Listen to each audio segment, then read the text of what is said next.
Selamat pagi saudaraku dan rekan sekalian. Ya, saat ini kita akan masuk di dalam perenungan pagi kita kembali.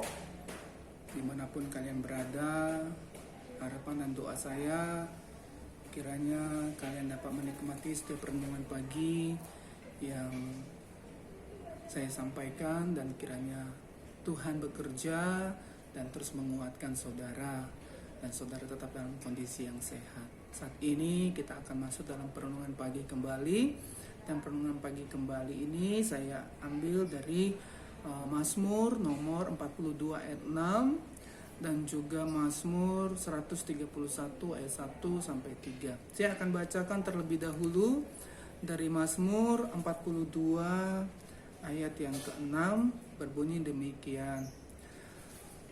Mengapa engkau tertekan, hai jiwaku, dan gelisah di dalam diriku? Berharaplah kepada Allah, sebab aku akan bersyukur lagi kepadanya, penolongku dan Allahku. Mazmur 131 ayat 1 sampai 3 berbunyi demikian. Tuhan, aku tidak tinggi hati dan tidak memandang dengan sombong. Aku tidak mengejar hal-hal yang terlalu besar atau hal-hal yang terlalu ajaib bagiku. Sesungguhnya aku telah menenangkan dan mendiamkan jiwaku seperti anak yang disapi berbaring dekat ibunya. Ya, seperti anak yang disapi jiwaku dalam diriku. Berharaplah kepada Tuhan, hai Israel, dari sekarang sampai selama-lamanya. Saudaraku sekalian, saya mau mengajak kita merenungkan bagian ini. Namun sebelum kita merenungkan bagian ini, saya mau mengajak kita mendengarkan sebuah lagu yang berbunyi demikian. Coba kita dengar ya lagu ini ya. Lagu ini memiliki pesan apa, saudara?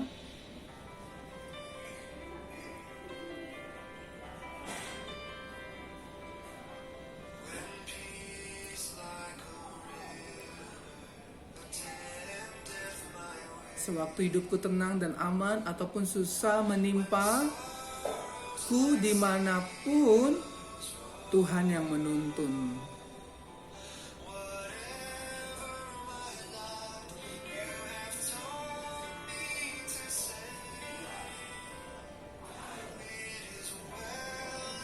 Tenanglah, tenanglah jiwaku. Saudara, apakah saudara pernah mendengar atau pernah tahu siapa penulis dan pencipta lagu ini? Pencipta lagu ini ialah Horatio G. Spafford ya. Dia seorang yang sangat seorang pengacara di Chicago yang sukses. Suatu saat ia ingin membawa istri dan keempat putrinya untuk berlibur ya, dan akhirnya pada saat keberangkatan ternyata tiba-tiba ada telepon bisnis yang harus dia kerjakan dan tidak bisa dia tinggalkan. Akhirnya dia izinkan istri dan keempat putrinya pergi meninggalkan dia, dan mereka pergi terlebih dahulu untuk berlibur. Namun di dalam perjalanan, saudara, apa yang terjadi saat ia mengizinkan istri dan keempat anaknya, ternyata kapal yang mereka tumpangi, kapal pesiar yang mereka tumpangi pada zaman itu, tentu itu menjadi satu alat transportasi yang sangat populer, itu ditabrak dan karam ya di tengah lautan ya, ditabrak oleh kapal lain dan tenggelam, sehingga hampir banyak penumpang yang meninggal, dan keempat putri dari Spafford ini juga menjadi korban dari peristiwa itu ya. Keempat putrinya meninggal, hanya memang istrinya ternyata masih bisa diselamatkan, namun sebelumnya istrinya juga terapung-apung di lautan dan hingga tiba diselamatkan, dievakuasi, tiba di daratan. Nah saudara, tentu ini satu pengalaman yang pahit bagi Spafford ya, Horatio Spafford ya. Dia tidak gampang untuk menerima situasi ini. Tapi dalam perjalanan hidupnya dia terus merintis hidupnya, memulai kembali hidupnya, hingga suatu saat dia memperoleh juga seorang putra, ya, tetapi peristiwa ini pun sangat menyedihkan. Putranya itu lahir dengan satu penyakit pneumonia yang akhirnya membuat putranya ini harus meninggal dunia juga, ya. Ini satu penderitaan sangat menyakitkan lagi. Dan pada tahun 1871 itu kota Chicago di mana mereka tinggal ternyata mengalami bencana api, saudara. Bencana api yang sangat-sangat hebat. Dan semua hampir banyak penduduk mengalami kehilangan harta benda, rumah mereka terbakar, dan keluarga Spafford juga mengalami hal yang sama. Rumah dan semua harta benda mereka terbakar. Ya, mereka mengalami kehilangan yang amat sangat, ya, penderitaan yang amat sangat, ya. Dan yang lebih menyedihkan lagi, di mana mereka seharusnya mendapatkan tempat untuk meneduhkan batin mereka, jiwa mereka, di mana mereka harusnya memperoleh satu penguatan rohani, yaitu ternyata mereka pun mengalami satu tekanan dan juga satu penderitaan dari komunitas yang harusnya mereka mendapatkan satu penghiburan, yaitu komunitas gereja.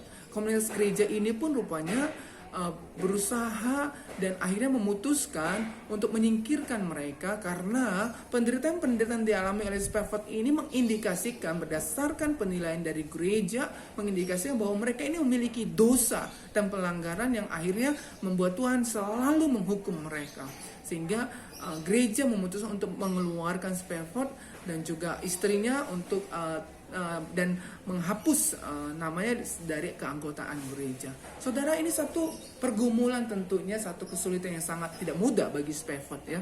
Tidak mudah bagi Spafford bersama istri. Tetapi yang luar biasanya, di dalam situasi ini kembali Spafford bersama istri terus memulai kembali hidup mereka, merintis kembali hidup mereka.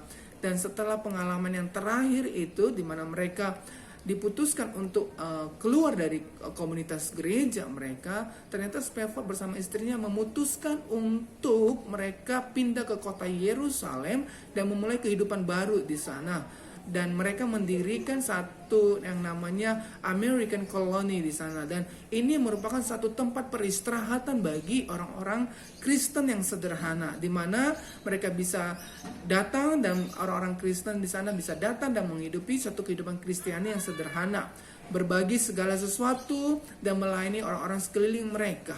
Dan luar biasanya pengaruh mereka akhirnya membuahkan banyak orang-orang yang tidak Kristen, baik itu orang-orang Muslim atau agama-agama lain, berbalik kepada Kristus di kota Yerusalem yang pada zaman itu memang mengalami satu kondisi yang tidak baik, yaitu tandus, ya. Nah, saudara, yang menjadi pertanyaan kita, saudara, ialah apa rahasia Spafford dan istrinya di tengah-tengah situasi yang sulit, penderitaan yang sulit, akhirnya Spafford masih tetap mampu tenang, ya, seperti pujian tadi, itu pujian ciptaannya. Tenanglah jiwaku, tenanglah jiwaku. Apa rahasia dari Spafford dan istrinya? Dan kalau pertanyaan ini kita jawab dari teks lagu yang dia ciptakan ini, maka kita menemukan bahwa Spafford masih memiliki dan menaruh yang namanya harapan hidupnya hanya kepada Tuhan. Menaruh harapan hidupnya hanya kepada Tuhan.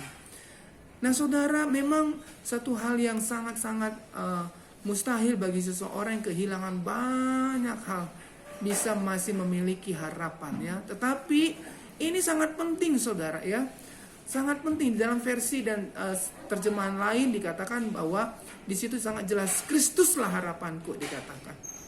Nah, John Maxwell pernah berkata, kehilangan dalam kehidupan tidak pernah menyenangkan.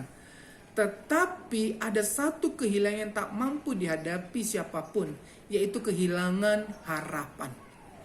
Nah, artinya, saudara, jika manusia sudah kehilangan harapan, seseorang kehilangan harapan, maka ia telah kehilangan segalanya. Ya, kehilangan segalanya. Oleh sebab itu saya mau mengajak kita melihat kehidupan Spafford, bahwa ternyata yang menjadi rahasia hidupnya, ia masih memiliki harapan, dan harapan yang dia miliki itu ternyata dia gantungkan hanya kepada Tuhan saja.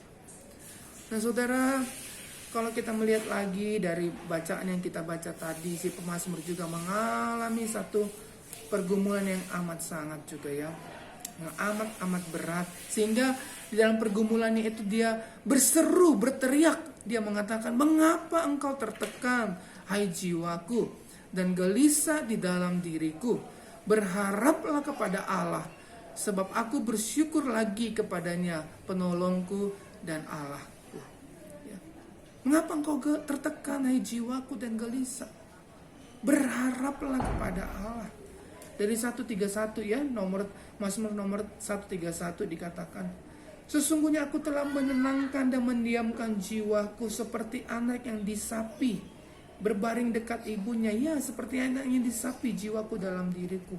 Berharaplah kepada Tuhan, hai Israel, dari sekarang sampai selama-lamanya. Kalau kita melihat seperti anak yang disapi, memang bukan satu hal yang mudah ya. Seorang anak yang disapi, tentu seorang bayi yang disapi itu tentu ada kegelisahan, ada kebingungan, ada kegentaran, ada kekhawatiran, ada rasa ketidaknyamanan. Tetapi saudaraku, si pemazmur mengingatkan dalam situasi seperti apapun, si pemazmur mengajak setiap kita supaya hanya berharaplah kepada Tuhan.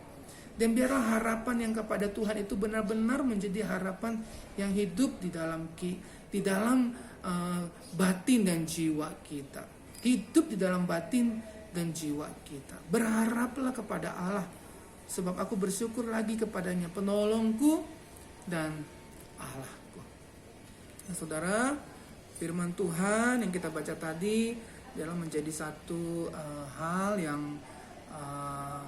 mendorong kita ya untuk kembali senantiasa menaruh harapan kita kepada Tuhan. Kita lihat lagi di dalam Lukas ya, pasal Injil Lukas pasal 12, Yesus berkata kepada murid-muridnya, karena itu aku berkata kepadamu, janganlah khawatir akan hidupmu, akan apa yang hendak kamu makan, dan janganlah khawatir pula akan tubuhmu, akan apa yang hendak kamu pakai. Sebab hidup itu lebih penting daripada makanan, dan tubuh itu lebih penting daripada pakaian. Ya, Yesus menekankan apa maksudnya? Dia ingin supaya murid-murid jangan berharap kepada hal-hal yang bersifat sementara itu. Mungkin kita juga punya harapan terhadap keluarga, terhadap saudara, terhadap dunia, terhadap manusia, terhadap sahabat. Tetapi saudara, tentu bukan satu hal yang salah. Tetapi ingatlah, itu satu keberadaan mereka itu sifatnya sementara. Tetapi pengharapan yang sejati itu hanya bisa kita taruh, kita letakkan hanya kepada Tuhan saja. Dan harapan ini akan menjadi harapan yang sungguh-sungguh hidup dan menguatkan kita di dalam situasi apapun. Khususnya pada saat ini yang kita hadapi ya, kondisi virus corona ini yang sangat menekan ekonomi, situasi yang ada ya. Tapi ketika kita berharap hanya kepada Tuhan, saya percaya biarlah kita tetap tenang, jiwa kita tetap tenang, batin kita tetap tenang. Serahkanlah segala kekhawatiranmu kepadanya, sebab Ia yang memelihara kamu. Itu dikatakan 1 Petrus pasal 5 ayat. Mari teman-teman, saudaraku sekalian, biarlah perenungan pagi ini bisa menjadi berkat, bisa menguatkan kita semuanya, dan mendorong kita untuk tetap senantiasa menaruh harapan kita kepada Tuhan ya. Mari kita berdoa. Tuhan, terima kasih. Kami bersyukur di tengah-tengah situasi yang kami hadapi pada saat ini. Engkau mengajarkan kami supaya kami hanya menaruh harapan kami kepada Engkau ya Yesus. Kami tahu harapan pada manusia, pada dunia ini sifatnya sementara. Tapi ketika kami menaruh harapan kami kepada Tuhan, apapun situasi kami, biarlah jiwa kami tenang, biarlah batin kami kuat, biarlah kami dapat dimampukan terus melakukan semua kehidupan kami. Di dalam kesulitan sekalipun, kami tetap melakukannya dengan penuh tanggung jawab, dengan penuh sukacita. Sehingga kami percaya jika Tuhan bersama kami, Tuhan menjadi harapan kami, maka apa kami kerjakan akan menjadi berkat, bukan bagi diri kami saja, tapi bagi banyak orang. Terima kasih Tuhan, inilah doa kami, inilah perenungan kami. Kami serahkan semuanya, biarlah semua kami dikuatkan melaluinya. Dalam nama Tuhan Yesus saja kami berdoa dan bersyukur. Amin. Terima kasih, Tuhan Yesus memberkati kita semua.